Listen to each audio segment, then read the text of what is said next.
It's down 7-8% today. I'm talking about Bitcoin. Tesla's down. I don't know if that's related. I'm sure it's not. But if Bitcoin were to have one of these moves that we've seen in previous years from the high, and I don't know whether things have changed with more mass adoption and everything else going on, Dan.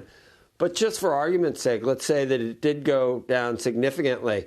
Could that have a material effect on Tesla, just like the positive move had on that $1 billion number you were talking about?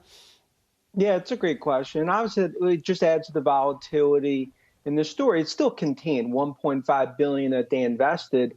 But I think this is not just a fad. I think Tesla's going to continue to double down on its Bitcoin investment. And you're seeing from a transaction perspective as well.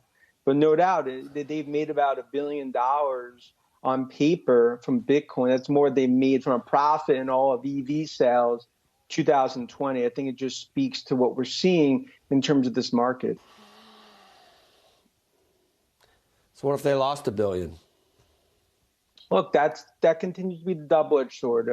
In terms of that risk parameters that they've put in, $1.5 billion, I think, is contained strategy in terms of most investors. But no doubt, I mean, this is something that Musk and Tesla, they're going to dive into the deep end of the pool on Bitcoin, because they're not just doing it from an investment perspective, but from a transaction perspective. And in our opinion, we think 3 to 5% of public companies will go down this route over the next 12 to 18 months from an investment perspective. But until regulatory goalposts are put in, we don't think it ratchets up too much beyond that. 3 to 5%. And what's the rationale? As a speculative buy, as a hedge against the debasement of fiat currency? We had the discussion earlier, and I mean, it's kind of funny. I mean, if someone decides, look, I think bonds are going up, and a corporate manager puts everything in 5-year notes, is that manipulating the bond market? So I don't. The corporate managers have a lot of reasons for doing things that might not be transactional. You think that a percentage of a corporation's assets should be in Bitcoin?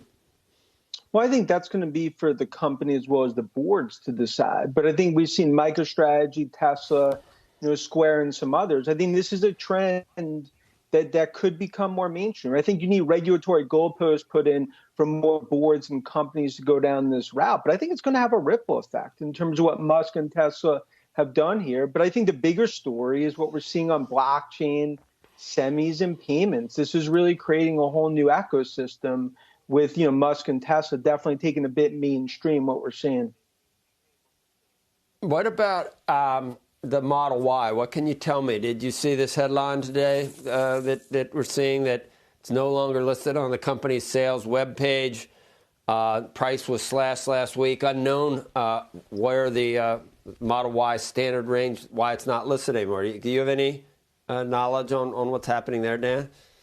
Yeah, I mean, look, you'll continue to see some price cuts, especially in China. But if we look overall between Model 3 and Model Y, this is a company right now. It's on track to do 800,000 vehicles this year and 1 million going in 2022. And the haters will continue to hate on Tesla. But if we look at EVs, the golden age that we're going into, in our opinion, there's a $5 trillion market over the next decade. And Model Y is going to play a factor in that.